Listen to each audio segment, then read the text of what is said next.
Assalamualaikum warahmatullahi wabarakatuh. Bismillah, alhamdulillah, wassalatu wassalamu ala rasulillah, wala hawla wala quwata illa billah. Amma ba'du. Pendengar Buletin Dakwah Kafah rahimakumullah. Alhamdulillah kembali hadir di tengah-tengah Anda semua. Buletin Dakwah Kafah kali ini edisi 272, 14 Jumadil Ula 1444 Hijriah, 9 Desember 2022 Masehi. Kali ini akan mengangkat tema waspadai propaganda LGBTQI+. Bismillahirrahmanirrahim. Rencana kunjungan utusan Amerika Serikat untuk urusan HAM LGBTQI+, Jessica Stern, ke Indonesia akhirnya batal. Semula, pemerintah Amerika Serikat menyebut Stern akan bertemu dengan pejabat pemerintah serta perwakilan masyarakat Indonesia pada tanggal 7-9 Desember 2022. Tujuannya untuk mendiskusikan tentang HAM termasuk memajukan hak LGBTQI+. Namun, ada penolakan keras dari anggota DPR, sejumlah tokoh dan lembaga keislaman seperti MUI terkait rencana kunjungan tersebut. Wakil Ketua Umum MUI Anwar Abbas mengatakan bahwa MUI menilai kedatangan Jessica dapat merusak nilai luhur agama dan budaya. Pendengar rahimakumullah, propaganda Barat. Kedatangan Jessica Stern bukanlah sekadar utusan kaum LGBTQI+, tetapi juga mewakili pemerintah Amerika Serikat. Ini menandakan pemerintah Amerika Serikat secara resmi mempropagandakan LGBTQI+ ke negara-negara lain. Amerika Serikat ingin agar negara-negara yang menjadi sekutu mereka juga ikut menerima dan mendukung eksistensi kaum LGBTQI+ di tengah-tengah masyarakat mereka, sebagaimana mereka menerima ajaran demokrasi. Hal ini tercermin dari pernyataan Duta Besar Amerika Serikat Sung Kim bahwa tujuan dialog dengan para pemimpin agama, pejabat pemerintah dan anggota masyarakat adalah untuk memastikan penghormatan terhadap hak asasi manusia LGBTQI+. Sung Kim juga menyatakan bahwa dialog yang sedianya akan digelar karena kedua negara sama-sama menjunjung tinggi nilai-nilai demokrasi, HAM, keragaman, dan toleransi. Istilah LGBTQI+ mengacu pada kelompok masyarakat lesbian, gay, biseksual, transgender, queer, dan intersex. Adapun tanda plus menggambarkan perwakilan orang yang tidak mengidentifikasi gender atau orientasi seksual. Pemerintah Amerika Serikat sendiri secara resmi telah menerima eksistensi kaum LGBTQI+. Amerika Serikat juga telah mengakui pernikahan sejenis di semua negara bagian pada bulan Juni 2015. Pada bulan Juli 2022, DPR Amerika Serikat juga telah menyetujui rancangan undang-undang yang melindungi pernikahan sesama jenis. Meskipun Jessica Stern batal datang, bukan berarti agenda LGBTQI+ akan terhenti. Propaganda ini dilakukan masif oleh berbagai pihak, termasuk oleh PBB. Sekjen PBB Antonio Guterres terus mengecam sikap anti-LGBT di beberapa negara. Guterres juga mengecam Brunei Darussalam karena telah menjatuhkan hukuman mati terhadap kaum LGBT. Pendengar rahimakumullah, RKUHP angin segar untuk kaum LGBTQI+. Sebenarnya tanpa kedatangan utusan dari Amerika Serikat saja, jumlah kaum gay di Indonesia ini diperkirakan bertambah besar.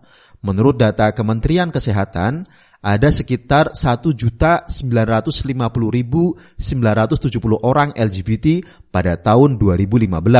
Parahnya, banyak dari pelaku LGBT terpapar HIV/AIDS. Kaum LGBTQI+, khususnya gay, juga semakin berani dan terang-terangan menampakkan diri mereka di masyarakat umum, terutama di media sosial. Konten dengan hashtag gay, menurut pakar media sosial yang juga founder aplikasi Drone Emprit, Ismail Fahmi, bisa mencapai ribuan. Bahkan dari penelusurannya, Ismail menemukan banyak juga akun-akun yang menjajakan prostitusi gay. Daerah yang kerap membagi konten-konten gay paling tinggi terjadi di DKI Jakarta, Jawa Barat, dan Jawa Timur. Yang memprihatinkan, banyak pelajar SMP, SMA, hingga mahasiswa yang juga terlibat di dalamnya. Pengikut kaum Sodom ini sudah menjalar ke semua sektor. Pada tahun 2020 terbongkar jaringan gay di kepolisian dan TNI. Saat itu terdapat 20 berkas perkara kasasi pelanggaran hukum prajurit terkait homoseksual yang ditangani Mahkamah Agung. Di kepolisian, kasus gay sampai melibatkan seorang brigadir jenderal. Kaum LGBTQI+ memang belum diakui secara hukum, namun berbagai pernyataan pejabat negara menyiratkan bahwa mereka terlindungi. Pada tahun 2016, Menko Polhukam saat itu, Luhut Binsar Panjaitan, menyatakan bahwa kelompok lesbian, gay, biseksual, dan transgender atau LGBT memiliki hak untuk mendapat perlindungan dari negara. Sebabnya, kata Luhut, mereka adalah warga negara Indonesia. Harapan kaum muslim di tanah air agar terlindungi dari ancaman kelompok LGBTQI+ juga semakin jauh. Sebabnya, dalam rancangan Kitab Undang Hukum Pidana yang disahkan pada Selasa 6 Desember ini, tidak terdapat pasal yang mempidanakan kelompok LGBT. Wakil Menteri Hukum dan HAM, Edward O.S. Hyaridge, memastikan rancangan Kitab Undang-Undang Hukum Pidana tak bakal mengatur pidana lesbian, gay, biseksual, dan transgender atau LGBT. Ia menegaskan RKUHP merupakan produk rancangan undang-undang yang netral terhadap gender. Dengan demikian, rancangan undang-undang tersebut tak akan mengatur secara spesifik pidana terhadap kelompok gender tertentu. RKUHP ini hanya mengatur pasal pencabulan seperti dalam pasal 417 bagian keempat soal perzinaan. Pasal itu mengatur bahwa setiap orang yang bersetubuh di luar pernikahan dipidana paling lama setahun. Pasal berikutnya, 418, RKUHP juga mengatur soal hidup bersama seseorang yang berbeda jenis di luar pernikahan. Ayat 1 menyebutkan setiap orang yang hidup bersama di luar pernikahan dipidana paling lama 6 bulan. Dengan kata lain, keberadaan kaum LGBTQI+ di tanah air mulai mendapatkan penerimaan sosial oleh negara. Bukan tidak mungkin. Langkah selanjutnya, keberadaan mereka di negeri ini akan mendapatkan pengakuan secara hukum sebagaimana negara-negara demokrasi lainnya. Pendengar rahimakumullah, Islam melindungi umat manusia. Sebagai sistem kehidupan yang mulia, Islam memberikan perlindungan untuk umat manusia termasuk melindungi kehormatan, kelahiran, dan nasab manusia. Dalam Islam, perilaku LGBTQI+ jelas haram. LGBTQI+ tidak bisa diterima karena merusak tatanan sosial dan kemuliaan manusia. Allah SWT telah menciptakan manusia hanya dalam gender pria dan wanita. Tidak ada jenis ketiga. Tujuannya agar manusia bisa melestarikan keturunan. Bisa dilihat di Quran Surah An-Nisa ayat 1. Sekaligus memelihara kemuliaan manusia, bisa dilihat di Quran Surah Al-A'raf ayat 80-81. LGBTQI+ khususnya kaum gay dan lesbian jelas menyalahi fitrah serta menafikan pelestarian keturunan. Apalagi para pelaku homoseksual melakukan hubungan secara anal seks yang kotor, menjijikan, dan rawan terkena berbagai penyakit menular seksual. Perilaku homoseksual menjadi pembawa bencana penularan HIV atau AIDS.